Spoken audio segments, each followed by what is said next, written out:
Operation parliament అంటే ఒక విచిత్రంగా అనిపించవచ్చు, కానీ మన దేశ రాజకీయాలకి ఒక వేదికగా పార్లమెంటు నిలుస్తుందని చెప్పాల్సి ఉంటుంది. అయితే కొన్ని విషయాల్లో మాత్రం భిన్నమైనటువంటి రాజకీయ పార్టీలు, భిన్నమైనటువంటి సిద్ధాంతాలు ఉన్నప్పటికీ దేశ రక్షణ, విదేశాంగ విధానము, ఇతర దేశాలతోటి మనం డీల్ చేసేటటువంటి విషయాల సంగతికి వస్తే కనుక జాతి యావత్తు ఐకమత్యంతో ఏకకంఠంతో ఉంది అనేటటువంటి సింబల్ పంపేందుకు గాను పార్లమెంట్లో ఉండేటటువంటి అన్ని రాజకీయ పక్షాలు కూడా ఒకే మాట ఒకే బాటగా నిలవడం అనేది ఆనవాయితీగా వస్తుంది.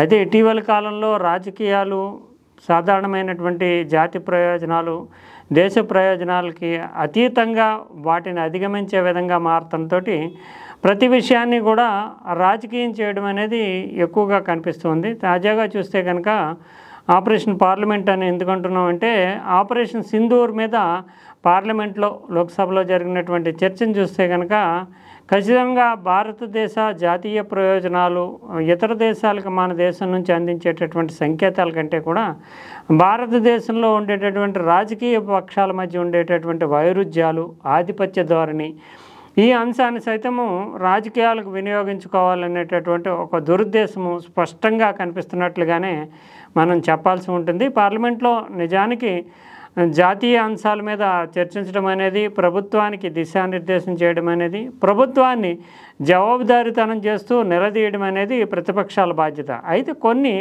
మినహాయింపులు మాత్రం ఉంటాయి. ఎందుకంటే ఇతర దేశాలతోటి ప్రత్యేకించి యుద్ధం లాంటి సందర్భాల్లో కానీ, లేదంటే అంతర్జాతీయ పరిణామాల విషయంలో కానీ ఇతర దేశాలతో డీల్ చేసినప్పుడు జాతి మొత్తం కూడా యావత్తు ఒకే మాట మీద ఉండడం అనేది పార్లమెంటు కూడా దాన్నే రిఫ్లెక్ట్ చేస్తుంది. కానీ ఇప్పుడు ఆపరేషన్ సింధూర్ విషయంలో జరిగినటువంటి చర్చ ఒక రకంగా చెప్పాలంటే కాంగ్రెస్ పార్టీ చేస్తున్నటువంటి కొన్ని పొరపాట్లు, జాతీయ పక్షమైనటువంటి కేంద్రంలో అధికారంలో ఉన్నటువంటి భారతీయ జనతా పార్టీ దాన్ని తట్టుకోవడానికి పడుతున్నటువంటి అగచాట్లకి ఒక నిదర్శనగా నిలిచిందనే చెప్పాల్సి ఉంటుంది.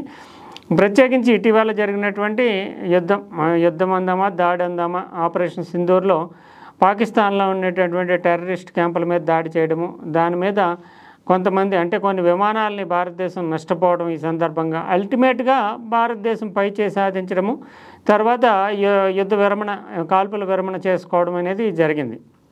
ఇదంతా అందరికీ తెలుసున్నటువంటి చరిత్ర. అయితే కాల్పుల విరమణకి దారితీసినటువంటి పరిస్థితుల మీద పెద్ద ఎత్తున చర్చ జరగడము, తర్వాత జాతీయ ప్రయోజనాలతో ఏం మాత్రం సంబంధం లేనటువంటి అంశాల మీదే ప్రధాన ప్రతిపక్షమైనటువంటి కాంగ్రెస్ కానీ అదే సందర్భంలో తాము చేసింది చాలా గొప్ప పని, అసలు ఎప్పుడు చరిత్ర ఎరగనటువంటి ఘనతను సాధించామని చాటి చెప్పుకోవడానికి భారతీయ జనతా పార్టీ చేసినటువంటి ప్రయత్నాలు కానీ ఖచ్చితంగా విమర్శలకు తావిచ్చే విధంగా ఉన్నాయనే చెప్పాల్సి ఉంటుంది.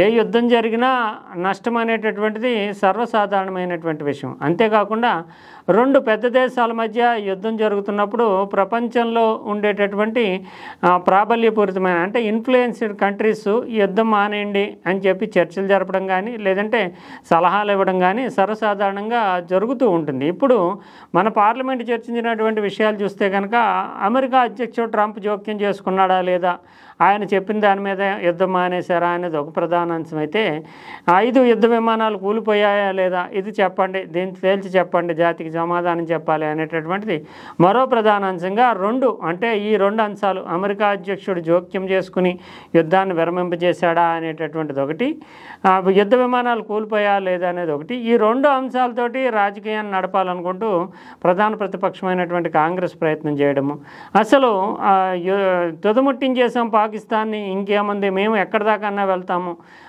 జాతీయ ప్రయోజనాల విషయం వస్తే అంటూ కొంచెం ఆడంబరంగా, డాంపికంగా కేంద్రం సపోర్ట్ చేసుకున్నటువంటి విధానం కానీ ఇవి రెండు కూడా నిజానికి పూర్తి స్థాయిలో వాస్తవాలు కాదనే చెప్పాల్సి ఉంటుంది. అమెరికా అధ్యక్షుడు ట్రంప్కి నిజానికి భారత్ పాక్ యొక్క మధ్య చోటు చేసుకున్నటువంటి ఘర్షణలో తాను జోక్యం చేసుకోవాల్సినటువంటి అవసరం అతనికి ప్రత్యేకంగా ఉందనే చెప్పాలి. ఎందుకంటే ఇక్కడ ఇప్పుడు పాకిస్తాను భారతదేశం మధ్య దీర్ఘకాలం పాటు యుద్ధ వాతావరణం ఏర్పడినా, యుద్ధం జరిగినా చైనా పాకిస్తాన్కి ఆయుధాలు సరఫరా చేస్తుంది. దానివల్ల యుద్ధం కొంత సుదీర్ఘకాలం కొనసాగేటటువంటి అవకాశం ఉంటుంది. అల్టిమేట్గా ఎవరు విజయం సాధించరు. ఇంకోవైపు చూస్తే కనుక పాకిస్తాన్ సర్వనాశనం అయిపోతుంది అన్ని విధాలు. కానీ భారతదేశం కూడా ఆర్థికంగా కానీ సైనిక పరంగా కానీ కొంత దెబ్బతింటుంది. దెబ్బతిన్నప్పుడు ఈ ప్రాంతంలో అంటే ఆసియా ప్రాంతంలో మళ్ళీ భారత్ లాంటి బలమైనటువంటి దేశం ఎదుగుదల ఆటోమేటిక్గానే నిరోధించినట్లు అవుతుంది. కనుక చైనా మళ్ళీ జోక్యం చేసుకుంటూ ఈ రెండు దేశాల మధ్య పెద్దన పాత్ర పోషించి మధ్యవర్తిగా వ్యవహరించి సంధి కుదిర్చేటటువంటి రాజీ కుదిర్చేటటువంటి అవకాశం ఉంటుంది. ఎందుకంటే రెండు దేశాలు కూడా ఎవరు ముందుకు వచ్చి కాల్పుల విరమణకు సంబంధించి మధ్యవర్తి పాత్ర పోషిస్తారని ఎదురు చూడక తప్పదు దీర్ఘకాలం పాటు యుద్ధం జరిగితే కనుక. ఈ లోపల భారతదేశం ఆర్థికంగా దెబ్బతింటుంది. పాకిస్తాన్ ఇంకా ఎట్టి పరిస్థితుల్లో కోలుకోలేనటువంటి స్థాయిలోకి వెళ్ళిపోతుంది. ఇది నిజానికి అమెరికాకి ఇష్టం లేదు. ఎందుకంటే చైనా ప్రాబల్యం అనేటటువంటిది ఆసియా ప్రాంతాల్లో పెరగడానికి భారత్ పాక్ ఘర్షణలు అనేటటువంటివి కారణమవుతాయి. ఎందుకంటే అమెరికా అటు పాకిస్తాన్ ఇప్పటివరకు అమెరికాకి చాలా అనుయాయిగా ఉంటూ వస్తుంది. అందువల్ల అయినప్పటికీ భారతదేశంతో అమెరికాకి చాలా అవసరాలు ఉన్నాయి. అటు అమెరికా పాకిస్తాన్కు అనుకూలంగా కానీ వ్యతిరేకంగా కానీ స్పందించలేదు. ఇటు భారతదేశానికి అనుకూలంగా కానీ వ్యతిరేకంగా కానీ స్పందించలేదు ఈ రెండు దేశాల మధ్య యుద్ధం జరిగితే. అందువల్ల తాను లేకుండానే తటస్థ పాత్రలోకి వెళ్ళిపోవాల్సినటువంటి ఒక అనివార్యమైనటువంటి పొలిటికల్ కంపల్షన్ అమెరికాకు ఏర్పడుతుంది. ఇదే ఏర్పడినటువంటి పరిస్థితుల్లో చైనా తన దూకుడిని చొరవని కనబరుస్తూ రెండు దేశాల మధ్య భవిష్యత్తులో ఒకవేళ యుద్ధం జరిగి పెద్ద స్థాయికి వెళితే కనుక మధ్యలో సంధి కూర్చున్నటువంటి పాత్రలోకి చైనా వచ్చేస్తే కనుక అమెరికా ఈ ప్రాంతం మీద ఉండేటటువంటి మొత్తం ప్రాబల్యాన్ని కోల్పోతుంది. అది అమెరికాకి ఎట్టి పరిస్థితుల్లోనే ఇష్టం ఉండదు. అంతేకాకుండా జియో స్ట్రాటజికల్ అంటే అంతర్జాతీయమైనటువంటి వ్యూహాత్మకమైనటువంటి పాత్రని ప్రభావాన్ని సైతం అమెరికా కోల్పోతుంది. అందువల్ల అమెరికా ఎందుకు ట్రంప్ తొందరపడ్డాడంటే చైనా మధ్యలో జోక్యం చేసుకుంటుంది. జోక్యం చేసుకుంటే కనుక ఆ పెద్దన్న పాత్రకి చైనా వెళ్ళిపోతుంది. అటు భారతదేశానికి కానీ పాకిస్తాన్కి కానీ నచ్చజెప్పే స్థాయికి వస్తుంది. ఒకవేళ యుద్ధమే కొద్ది కాలం పాటు జరిగితే కనుకనే తొందరపాటుతోటే ట్రంప్ ఈ ప్రకటన చేశాడు. నిజానికి అందరూ మాట్లాడవచ్చు. ఎందుకంటే ఇద్దరు కొట్టుకుంటున్నప్పుడు దారిన పోయేవాళ్ళు కూడా ఎందుకు కొట్టుకుంటున్నారు, ఆగండి, ఇది తర్వాత కూర్చుని మాట్లాడుకోండి అని చెప్పడం అనేది పెద్ద విషయం ఏం కాదు. అందులోని భారతదేశానికి గతంలోని నిజానికి 1962 ప్రాంతంలో చైనా భారతదేశం మీద దాడి చేసిన సందర్భంలోనే అప్పటి ప్రధానమంత్రి అయినటువంటి జవహర్లాల్ నెహ్రూయే అమెరికా అధ్యక్షుడి జోక్యాన్ని కోరుకుంటూ చైనాని కంట్రోల్ చేసే విధంగా మాట్లాడాలన్నట్టుగా లెటర్ రాశారనేటటువంటి విషయాలు కూడా ఇటీవల కాలంలోనే వెలుగు చూశాయి. అందువల్ల ఒక పెద్దన్న పాత్రను పోషించండి అంటూ అగ్రరాజ్యాన్ని కోరడం అనేది ఎప్పటి నుంచో ఉంది. అంతేకాకుండా 1965లో యుద్ధం జరిగిన సందర్భంలో కూడా మధ్యవర్తిగా ఉన్నటువంటి తాస్కెంట్లో కూర్చుని లాల్ బహదూర్ శాస్త్రి ప్రధానమంత్రిగా ఉన్నప్పుడు మధ్య మార్గంగా వేరే దేశంలో కూర్చుని పరిష్కరించుకోవడం అనేది జరిగినటువంటి ఉదంతం కూడా 1965లో చోటు చేసుకుంది. 1971లో కూడా యుద్ధంలో చూస్తే కనుక బంగ్లాదేశ్ విభజన విడిపోతున్నప్పుడు పరిస్థితుల్లో కూడా అటు అమెరికా పాకిస్తాన్కు అనుకూలంగానే ఇటు రష్యా భారతదేశానికి అనుకూలంగానే రంగంలోకి దిగినటువంటి ఉదంతాలు కూడా ఉన్నాయి. అందువల్ల అంతర్జాతీయంగా అగ్రశక్తులు ఎప్పుడు కూడా తమ ప్రాబల్యాన్ని కాపాడుకోవడానికి రంగంలోకి దిగడం అనేది పెద్ద విశేషమేం కాదు. అయితే మన ప్రయోజనాలను దృష్టిలో పెట్టుకుని మన లక్ష్యాల మేరకు మనము అంగీకరించామా లేదా అనేది మాత్రమే ప్రధానం అవుతుంది. ఇప్పుడు అమెరికా అధ్యక్షుడు జోక్యం చేసుకున్నాడా లేదా అనేది ఒక పెద్ద ఇష్యూలాగా అమెరికా అధ్యక్షుడు చెబితే మానేసామా యుద్ధం అనేది అసలు పెద్ద ఇష్యూయే కాదు. నిజానికి కాంగ్రెస్ పార్టీ కానీ భారతీయ జనతా పార్టీ కానీ దీన్ని పెద్ద ఆత్మాభిమానానికి సంబంధించిన ఇష్యూగా చూడాల్సిన అవసరం లేదు. నిజానికి కొన్ని లక్షల మంది భారతదేశంలో ఇక్కడ విద్యను అభ్యసించినటువంటి వాళ్ళు కానీ లేదంటే ఇక్కడ నిపుణులుగా తయారైనటువంటి వాళ్ళు కానీ అమెరికా వెళ్ళి ఉపాధి పొందుతున్నారు. అది ఎంత పెద్ద ఉద్యోగమైనా అక్కడ సెకండ్ గ్రేడ్ సిటిజన్స్గా అమెరికాకి సేవలు అందిస్తూ ఉపాధి పొందుతున్నారు కొన్ని లక్షల మంది. అంతేకాకుండా భారతదేశంలో అంతర్జాతీయ స్థాయిలో విద్యా ప్రమాణాలు లేకపోవడం వల్ల అమెరికాకి వెళ్ళి విద్యను అభ్యసిస్తున్నారు. ఇది మనం ఒక ఆత్మాభిమాన ఇష్యూగా ఫీల్ అవ్వాలి. దీర్ఘకాలం దేశాన్ని పరిపాలించినటువంటి కాంగ్రెస్ కానీ 11 ఏళ్లుగా దేశాన్ని పరిపాలిస్తున్నటువంటి భారతీయ జనతా పార్టీ కానీ మన దేశ పౌరులు అమెరికాకు వెళ్ళి సెటిల్ అవ్వడం అంటే ఇప్పుడు కూడా ఏమీ తగ్గలేదు. బీజేపీ పరిపాలనలో కూడా విదేశాలకి అమెరికాకు వలస వెళ్ళి స్థిరపడడం అనేది దీనిని ఒక ఆత్మాభిమానమైనటువంటి ఇష్యూగా మన దేశ పౌరులకు మనం ఉపాధి కల్పించలేకపోతున్నాం. ఉన్నత స్థాయిలో శాస్త్ర పరిశోధనలకు అవకాశం కల్పించలేకపోతున్నాం. ఉన్నత నైపుణ్యాలతో ఉన్నటువంటి వాళ్ళకి ఇక్కడ ప్రతిభకు తగినటువంటి ఉద్యోగాలు కల్పించలేకపోతున్నాము. ఇది అవమానం, ఆత్మాభిమానానికి సంబంధించిన ఇష్యూగా ఉండాలి. ఉన్నత స్థాయి విద్యా ప్రమాణాలతోటి అంతర్జాతీయ స్థాయిలో గుర్తింపు ఉండేటటువంటి సంస్థల్ని మనం ఏర్పాటు చేయలేకపోతున్నాం. అందువల్లనే అమెరికా వెళ్ళి చదువుకుంటున్నారు మన వాళ్ళు. ఇది భారతదేశ ఆత్మాభిమానానికి సంబంధించినటువంటి విషయం. అంతే తప్ప ఏదో అమెరికా పాకిస్తాన్ తోటి చైనా తోటి మాట్లాడి యుద్ధం మానేయండి అని చెప్పడం అనేది భారతదేశంలో ఆత్మాభిమానానికి సంబంధించిన ఇష్యూ కాదు. అమెరికాలో మన వాళ్ళు సెకండ్ గ్రేడ్ సిటిజన్స్గా అక్కడే ఉపాధి పొందుతూ వాళ్ళు వద్దన్నా కూడా అక్కడే ఉండాల్సినటువంటి పరిస్థితి ఏర్పడము, అక్కడే చదువుకోవాల్సిన పరిస్థితి ఏర్పడమే ఈ కాంగ్రెస్ పార్టీకి కానీ భారతీయ జనతా పార్టీకి కానీ చెంపపెట్టు లాంటి విషయంగా చెప్పాలి తప్ప ఇతర దేశాలు యుద్ధం మానేయండి అని చెప్పడం అనేది పెద్ద ఇష్యూ కాదు. అది దానిని పక్కన పెట్టి అమెరికా ట్రంప్ జోక్యం చేసుకుంటే మానేశారా అనేటటువంటిది ఒక పెద్ద ఇష్యూ లాగా. యుద్ధం అనేది జరిగితే కనుక ఖచ్చితంగా ఇరువైపులా కూడా నష్టం జరుగుతుంది. అటు పాకిస్తాన్లోని యుద్ధ విమానాలు కూలిపోతాయి, కొన్ని ప్రాంతాలు దెబ్బతింటాయి.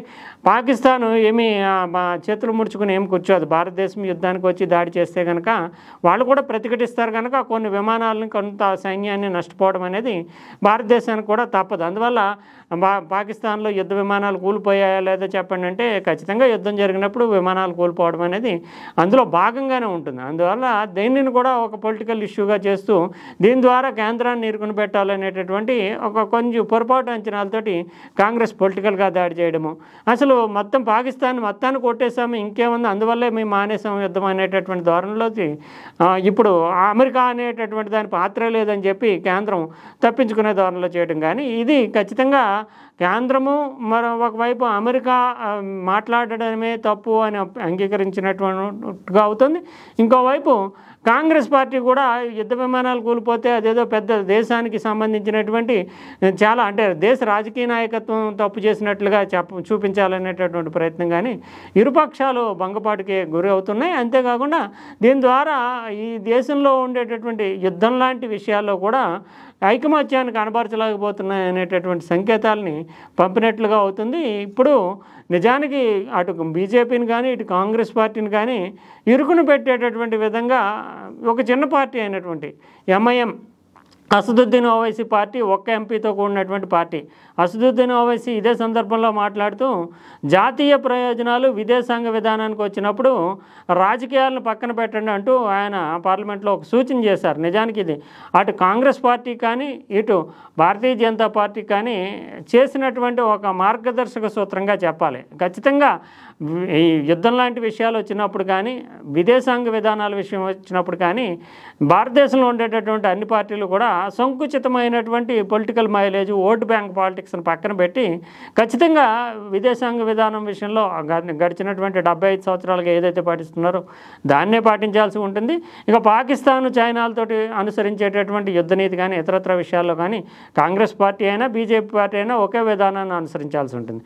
అటువంటి సంకేతాలు లేకుండా విమానాలు కూలిపోవడము, లేదంటే కొంతమంది సైనికులు చనిపోవడము, అమెరికా మాట్లాడిందా లేదా చెప్పాలనటము, ఇవన్నీ కూడా చిల్లర వ్యవహారాలుగా చర్చించడం అనేటటువంటి దానివల్ల అటు కాంగ్రెస్ పార్టీకి కానీ ఇటు భారతీయ జనతా పార్టీకి కానీ ఎటువంటి మైలేజీ ఉండదో, ప్రజల దృష్టిలో కూడా పలచనైపోయేటటువంటి అవకాశమే ఎక్కువగా కనిపిస్తోంది.